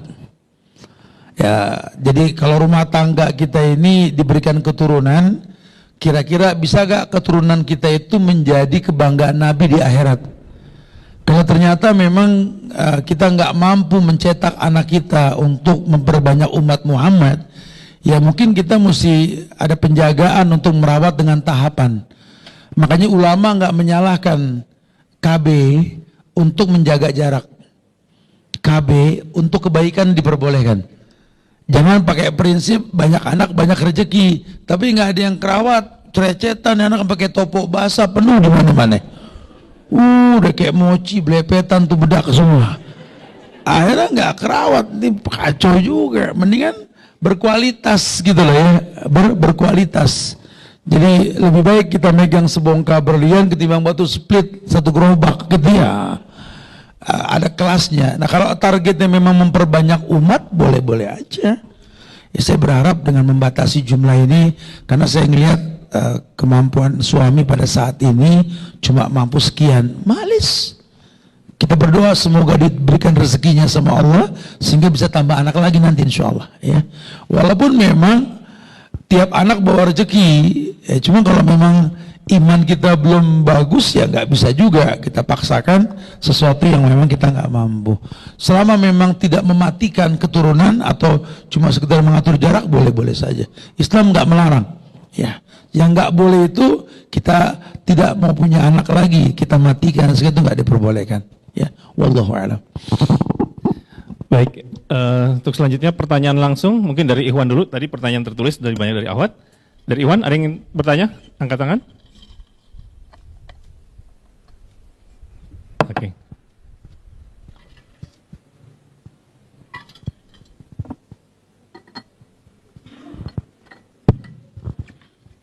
Bismillah, alhamdulillah. Ahsanallahu ilaikum Ustaz. Allah yuhsinka insyaallah. Ustaz, ketika seorang hamba bertaubat dan berhijrah ya Ustaz ya, dari keadaan yang sebelumnya tidak baik ya, dari dosa dan maksiat di kehidupan yang lalu, dan dia berazam untuk melakukan amal soleh gitu ya, dan meninggalkan dosa dan maksiat itu, menyesali dan tidak akan mengulanginya lagi ya Ustaz. Dan di kehidupan setelah jalannya berhijrah ini, amal soleh meningkat Ustaz, dan sampai akhirnya Allah uji iman orang yang telah berhijrah ini dengan ujian-ujian yang berat gitu Ustaz ya. Ya mungkin dengan kesulitan hidup, kehilangan orang yang dicintai, kemiskinan, atau seperti saudara kita di Palestina gitu ya. Nah, perjalanan hijrah tadi itu jadi semakin berat Ustaz untuk istiqomah. Pertanyaannya, apakah memang walaupun kita sudah bertaubat dan berhijrah, efek dosa dan maksiat itu masih akan kita rasakan atau masih akan Allah berikan sebagai ujian keimanan kita Ustaz, dan membersihkan dosa-dosa itu? Jazakallah khair. Iya, wallahu alam bisawab. Tapi yang pasti memang orang yang bertobat itu seperti orang yang nggak berdosa gitu loh. Cuma yang jadi permasalahkan apa iya doanya diterima atau tobat diterima atau tidak gitu lah. Sehingga ulama kadang-kadang berhusnuzon kalau sampai ada orang yang bertobat kemudian diuji dengan ekonomi yang nggak sebaik sebelumnya, kerabat yang diwafatkan, tumpang tindih masalah yang badai yang tak pernah berlalu gitu ya. Ya, ini berkait dengan surat Al-Ankabut ayat 1 hingga 3. Ketika Allah mengatakan, "Ahasiban nas aytraku ayyakulu amana wa hum la yuftanun. Wa laqad fatana alladziina min qablihim, fala ya'lamanna Allahu alladziina shadaqu wa la ya'lamanna al-kadzibin." Allah bilang di surat itu, Manusia kadang mengira kalau sudah beriman nggak diuji sama Allah. Dia sudah hijrah, dia beriman. Dia anggap dia nggak diuji lah. Allah uji orang sebelum kalian. Para sahabat Nabi di Mekah masuk Islam, mu'alaf mereka. Diuji dengan dimusuhin sama keluarganya kan. Ya bahkan Sa'ad bin Abi Waqqas itu kan dimusuhi sama ibunya. Mus'ab bin Umair, Abu Hurairah, banyak sahabat yang dimusuhin. Bahkan Al-Mughirah bin Abi Jahal, babenya Abu Jahal tuh ya. Cuma karena mereka memang yakin bahwa Allah nggak mungkin menzolimi orang yang berbuat baik. Bahkan ada ayat yang mengatakan innal hasanat yudhibna sayyi'at, bahwa kebaikan itu menghilangkan keburukan gitulah. Tapi mereka tahu, Allah jawab di ayat ketiganya itu, fala ya'lamanallahu alladhina shadaqu wa la ya'lamanal kadzibin. Justru Allah pengen tahu siapa yang jujur di antara kalian, siapa yang tidak dalam iman. Karena kadang-kadang orang menganggap dengan hijrah jadi baik, ekonominya bagus. Ya Allah bikin dia nggak bagus malahan. Ya kayak kadang-kadang kita menyampaikan kebaikan. Antum harus sayang sama ibu antum, sama ayah antum. Kadang yang nyampein diuji sama ibu sama ayahnya. Jangan kita anggap kalau kita sudah nggak nyampein kebaikan, kita diberikan kebaikan, Allah uji. Dan ujian orang itu yang paling berat, yang paling soleh. Makin soleh seseorang, makin berat ujiannya.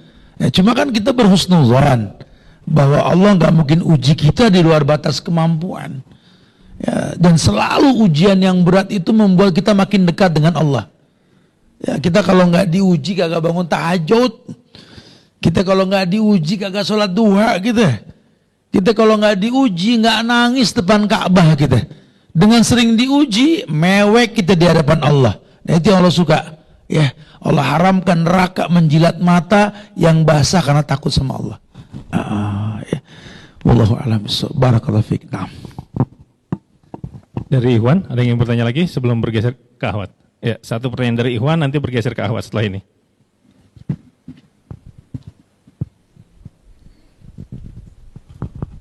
Bismillah. Assalamualaikum warahmatullahi wabarakatuh. Waalaikumsalam. Ya. Mohon bertanya Pak Ustadz mengenai sekarang kan sudah tidak ada wahyu, jadi artinya Nabi terakhir sudah selesai. Apakah dengan adanya orang-orang soleh setelah Rasulullah wafat itu mereka diberikan petunjuk? Apakah itu namanya ilham? Gitu. Ilham maksudnya petunjuk bagi orang-orang yang bukan Nabi. Gitu. Terima kasih. Assalamualaikum warahmatullahi wabarakatuh. Ayo. Nabi wafat, para sahabat wafat, para tabi'in pun hilang masa kemuliaan Islam saat itu ya.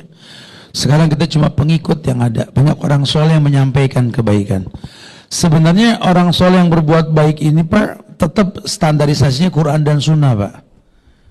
Bukan mimpi, bukan pengetahuan di luar batas nalar manusia, bukan.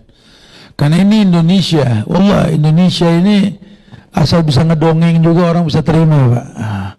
Karena orang Indonesia ini kan gampang terpukau, ya, menjual bahasa Arab, bahkan banyak aja nyanyi-nyanyi sholawat bahasa Arab itu, padahal nyanyian Kristen Libanon itu, ya.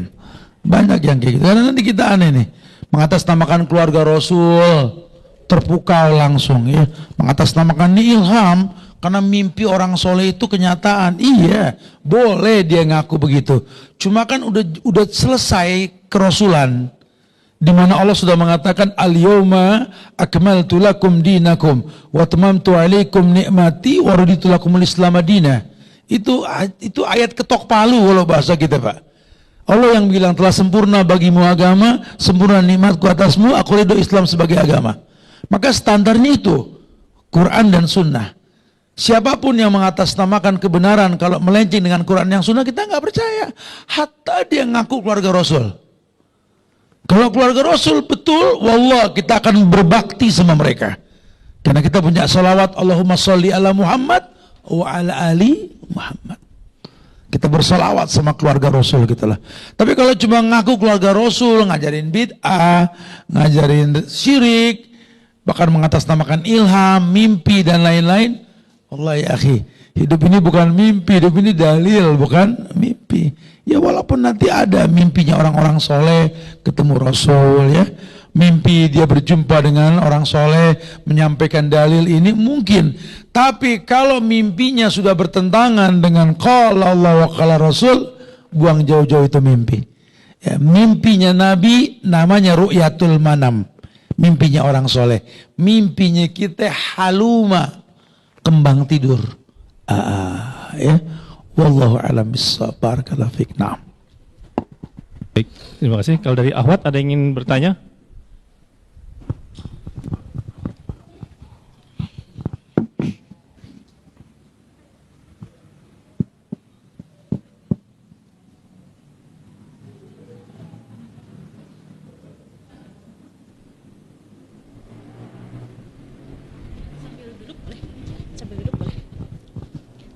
Assalamualaikum warahmatullahi wabarakatuh. Waalaikumsalam warahmatullahi. Iya, silakan. Izin bertanya Ustadz. Siap. Kebetulan, alhamdulillah saya dikaruniai anak setelah lama menanti gitu Pak Ustadz. Setelah promil saya diberikan anak dan menanti 7 tahun. Dan hidup saya itu bisa dibilang kedekatan saya dengan ayah itu agak kurang. Nah, maka dari itu Allah berikan saya anak, saya kadang ikut kajian parenting Ustadz. Di situ banyak psikolog dan salah satu psikolog tersebut bilang mengakui lebih mudah menangani anak yang ayahnya meninggal daripada anak yang ayahnya ada, tapi tidak ada fungsi atau peran ketika di rumah.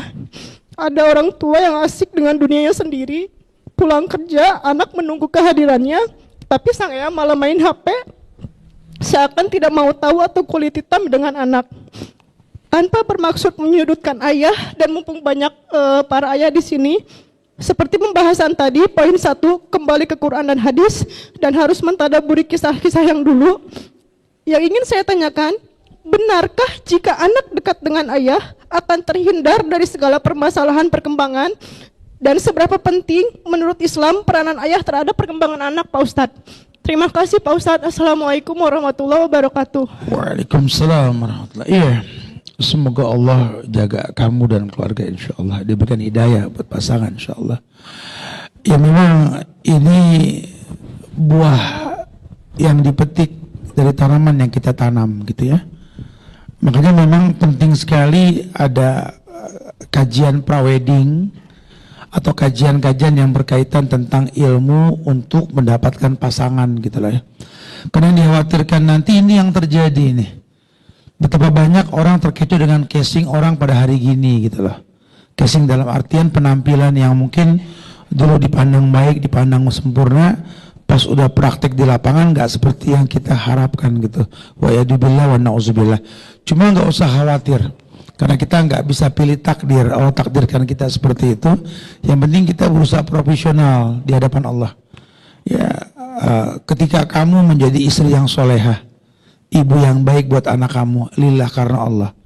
Kekurangan yang kamu terima dari pasangan ini nggak mengurangi nikmat Allah yang Allah kasih ke kamu nanti, insya Allah. Karena ujian ibu yang punya anak dengan suami yang mungkin seperti yang diceritakan ini bukan cuma kamu pada hari ini. Banyak orang-orang dulu pun mengalami seperti itu, gitu ya.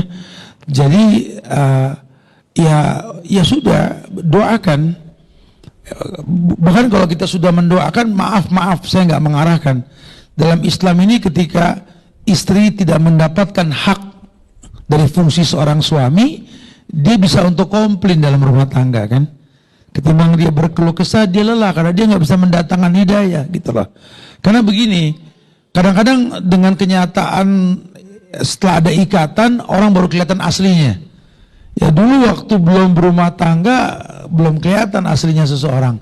Dengan ikatan rumah tangga akan kelihatan hasil seseorang, karena rumah tangga ini kan penggojlokan. Kayak kita, apa kalau kata ulama, manusia ini seperti sayur, seperti telur, seperti bubuk kopi yang kalau dipanasin akan merubah semuanya. Sayur menjadi layu, ya telur menjadi keras yang gampang pecah karena godokan air, kopi juga mewarnai gitu ya. Ya dengan ujian kelihatan diri seseorang. Cuma kita nggak usah khawatir. Tugas kita memberikan masukan dan nasihat. Minta tolong orang untuk ngingetin. Kalau dia nggak ada perubahan, ambil sikap. Mungkin versi perempuan ke suami. Ada juga versi suami ke istrinya. Karena tidak sedikit suami berkeluh kesah. Ya Allah Ustaz, saya pikir saya nikah dengan perempuan yang harusnya dia menjadi madrasah buat anak-anak saya, cuma kenyataannya ya Allah Ustaz, di rumah main handphone, anak gini, anak itu dia nggak lihat ya. Kadang-kadang anak lebih dekat ke mbaknya ketimbang ke mamahnya, kadang-kadang gini, sama, keluh kesahnya sama. Saya ingin mengingatkan kepada keduanya, bertakwalah kepada Allah. Ya, kembalikan diri kita dengan fungsi kita masing-masing. Sehingga kalau suami nggak melihat keutamaan istri, begitu pula sebaliknya, kita saling menasihati, saling mengingatkan. Atau kalau memang nggak ada perubahan, Islam tawarkan komplain. Apalagi perempuan, ya dia ke sorga bareng laki-laki. Laki-laki yang seperti apa? Ini anak butuh contoh seorang ayah yang seperti apa, gitu loh. Ya mudah-mudahan ini menginspirasi kita untuk lebih baiklah ke depannya, dan kita doakan semoga Allah kasih yang terbaik buat kamu ke depan insyaallah. Barakallahu fiik. Fadhil, silakan yang lain. Assalamualaikum warahmatullahi wabarakatuh.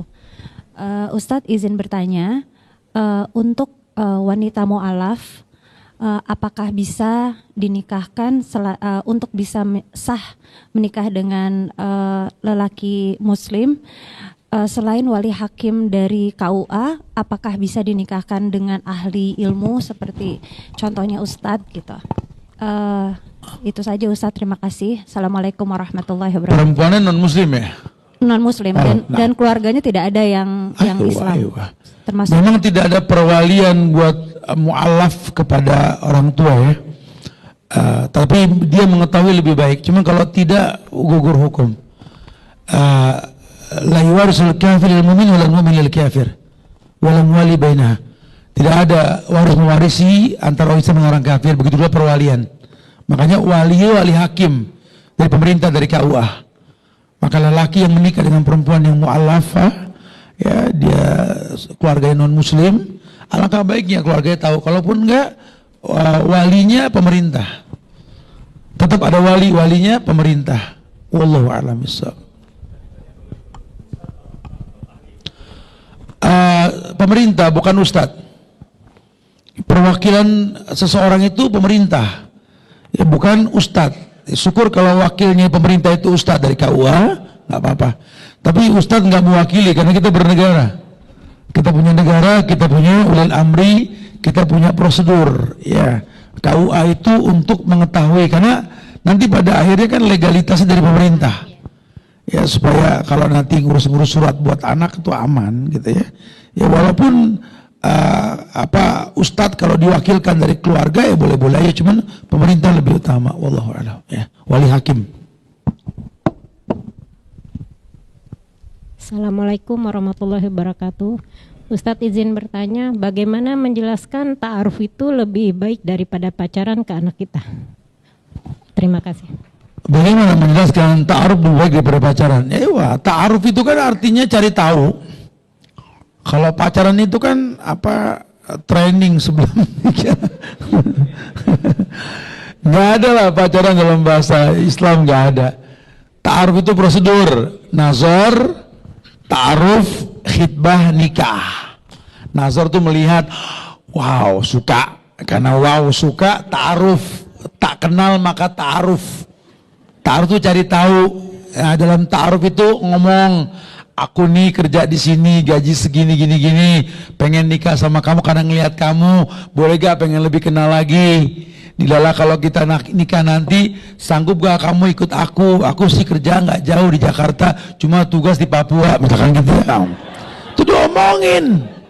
Si perempuan bilang, ya Allah makasih banget udah ngerespon aku, minta maaf aku nggak sengaja ngebuka diri, kamu bisa ngelihat, cuma kamu asal kamu tahu, kalaupun aku nikah sama kamu karena izin Allah nanti, sebelum nikah nih aku kerja buat kedua orang tuaku, kalau nikah sama kamu aku jadi nggak kerja, kira-kira orang tua ada badalnya nggak gitu loh, ada obrolan, jangan sampai nanti aku nikah orang tua manyun nggak dapet gitu loh, itu obrolan. Wah aku belum sanggup, izinin gak kalau nikah nanti aku kerja buat mereka. Itu ta'aruf. Aku nih belum banyak hafalan ya Quran. Kamu yakin aku jadi istri kamu, jadi anak-anak guru buat anak-anak kamu. Ya kalau nggak izinkan aku setelah nikah nanti aku belajar. Itu ta'aruf. Tak kenal maka ta'aruf gitu ya. Supaya cari tahu Nah kalau sudah tahu ya khitbah, jangan lama-lama. Nggak usah cari hari, ngitung umur, angka wah ini nama laki lebih pendek ketimbang nama bini, nggak cocok. Muhammad pendek, Khadijah panjang, cocok gitu ya. Ya, wallahu a'lam bishawab. Na'am, baik. Assalamualaikum warahmatullahi wabarakatuh. Waalaikumsalam. Pak Ustadz, saya mau nanya ya tentang orang berzina sampai si cewek ini sudah mau melahirkan baru dinikahkan. Nah, saya pernah dengar dampaknya 40 rumah di sekitar dia, gitu ya. Sekali mana? Kembang. Sekali. Ya, ada di suatu daerah ada yang berzina sampai mau melahirkan baru dinikahkan. Iya. Ya, itu sudah pernah dengar saya kalau dampaknya di 40 rumah sekitar dia ini. Ya. Terus ada lagi yang kemarin bilang bahwa setelah dinikahkan anaknya sudah lahir harus nikah lagi. Katanya begitu. Tapi itu saya belum dengar. Saya pengen dengar dari Ustadz. Terima kasih. Ya. Assalamualaikum warahmatullahi wabarakatuh. Waalaikumsalam. Nah. Ya di zaman Abu Bakar, di zaman Umar tuh ada kejadian orang yang hamil di luar nikah dinikahkan sama yang menghamili, itu lebih baik ya karena mereka berbuat. Adapun kalau mau dinikahkan sama orang lain yang nggak melakukan, mungkin diperkosa atau apa, ada masa idah sampai ini anak lahir dulu. Tapi kalau udah terjadi pernikahan yang sahih itu nggak ada ulang nikah, nggak ada ulang nikah. Ada pendapat yang mengatakan ulang itu pendapat kecil sekali. Ya karena mungkin nikahnya terpaksa saat itu. Wallahu a'lam ya. Tapi yang sahih tidak ada nikah ulang kalau sudah nggak ada paksaan dalam pernikahan tersebut. Cuma memang yang mesti diperjelas nasab anak. Tidak kepada bapak tapi kepada ibunya. Kemahramannya sampai, cuma nasabnya nggak sampai. Makanya nggak ada wajib nafkah, nggak ada waris di situ ya. Itu mesti kita sikapi. Menikahkannya dengan orang yang menghamili itu lebih baik. Kalaupun orang yang menghamili orang nggak baik gimana Ustaz? Ya sebaiknya dinikahi dengan orang yang lain yang baik. Cuma masa idahnya sampai ngelahirin. Karena nggak boleh bercampur dalam satu kandungan dua sperma. Wallahu a'lam. Hikmah dibalik orang ada masa idah untuk membersihkan kandungannya. Wallahu a'lam ya. Barakallah. Nah. Assalamualaikum Tat. Waalaikumsalam ya. Afwan mau tanya, kalau suami istri berpisah, anak-anaknya ikut istri, sebesar apa, sejauh apa tanggung jawab si ibunya terhadap anaknya? Karena ibunya sudah alhamdulillah sudah hijrah ya ke hidayah, udah dapat hidayah sunnah, tapi anak-anaknya kan belum Tat. Nah terus didakwain tapi malah banyak jawaban-jawaban yang gak enak gitu loh. Sampai si ibunya merasa kadang lelah daripada akhirnya bikin dosa anaknya kepada ibunya. Kalau misalnya anak ini ditinggal aja sama ibunya, dosa nggak Tat ibunya? Anaknya udah dewasa semua Tat. Ya itu aja, syukron. Ya, Assalamualaikum. Nikah dan cerai itu kan ibadah, mesti pakai ilmu nih dua-duanya. Nikah itu pertahankan kalau mendatangkan kebaikan. Kalau tidak baik, solusinya cerai. Bercerailah kalau mau menikah itu buruk. Artinya dua-duanya ibadah. Nah makanya konsekuensi nikah harus kita pahami. Seperti paham tentang konsekuensi perceraian. Karena banyak laki perempuan yang nggak paham tujuan nikah dan nggak paham tujuan cerai. Akhirnya kasus setelah dia bercerai, suami kalau ingat mantan pasangannya nggak mau ngasih nafkah misalkan. Ya nggak gitu. Perceraian itu nggak menghilangkan kewajiban. Tetap ibu jadi guru buat anak, tetap suami ngasih nafkah. Cuma bedanya mereka nggak terikat dengan pernikahan. Ya, ini yang mesti disikapi dengan ilmu. Jangan ketika terjadi perceraian berubah fungsi semua. Akhirnya si ibu harus menafkahi anaknya sendiri gitu ya. Atau si ibu ini harus semuanya serba dia, nggak dengan suaminya. Atau si suaminya berlepas diri. Atau mungkin masing-masing nge-brainwash anak untuk membenci orang tua. Kalau ini anak dekat ibunya, ibunya mencuci otak anak untuk benci sama ayah. Ini anak ke ayah pun begitu. Akhirnya hilanglah kemuliaan ibadah. Nikah itu ibadah, cerai itu ibadah. Kalau bicara anak bersama ibu atau ayah, boleh-boleh saja lah wong mahram. Bahkan kalau bisa kita didik mereka untuk seperti itu. Kalau dekat ibunya, ibunya bilang, kamu sayang sama ayah ya. Ya mudah-mudahan ayah jadi makin baik ke depan sama kamu ya. Kamu sayang dia, kamu gini-gini. Atau sebaliknya, kamu sayang sama mama ya. Kamu nanti mama perhatiin, mama gini-gini. Udah, walaupun kamu anggap ayah baik, tetap ibumu baru ayahmu. Terus kayak begitu. Jadi kedua-duanya boleh, nggak ada masalah. Ya mau tinggal di ibu, mau tinggal di ayah boleh. Selama memang anak itu mendatangkan manfaat dalam tinggal bersama mereka. Wallahu a'lam bishawab.